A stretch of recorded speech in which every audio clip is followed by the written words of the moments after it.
एक दिन गौतम बुद्ध अपने शिष्यों के साथ एकदम शांत बैठे हुए थे। उन्हें इस प्रकार बैठे हुए देख शिष्य चिंतित हुए कि कहीं वह अस्वस्थ तो नहीं है।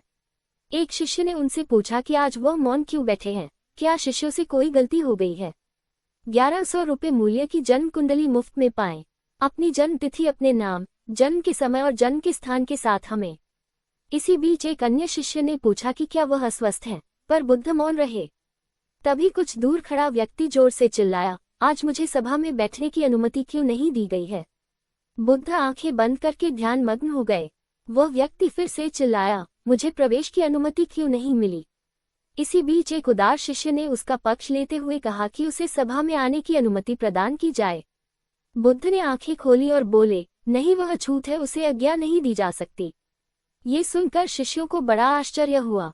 बुद्ध उनके मन का भाव समझ गए और बोले, हाँ, वह अछूत है। इस पर कई शिष्य बोले, हमारे आश्रम में जात पात का कोई भेद ही नहीं, फिर वह अछूत कैसे हो गया। तब बुद्ध ने समझाया, आज वह क्रोधित होकर आया है। क्रोध से जीवन की एकाग्रता भंग होती है। क्रोधी व्यक्ति प्रायः मानसिक हिंसा कर बैठता है, इसलिए जब तक वह क्रोध में रहता है तब तक अछूत होता है। इसलिए उसे कुछ समय एकांत में खड़े रहना चाहिए। क्रोधित शिष्य भी बुद्ध की बातें सुन रहा था। पश्चाताप की अग्नि में तप कर वह समझ चुका था कि अहिंसा ही मनुष्य का महान कर्तव्य व परम धर्म है। वह बुद्ध के चरणों में गिर पड़ा और कभी क्रोध न करने का प्रण लिया। शिक्षा। आशय यह है कि क्रोध के कारण व्यक्ति अनर्थ कर बैठता है और पश्चाताप उसे बाद में होता है, जिसका कोई लाभ नहीं मिलता। इसलिए हमें क्रोध नहीं करना चाहिए। असल मायने में क्रोधित व्यक्ति अछूत हो जाता है और उसे अकेला छोड़ देना चाहिए।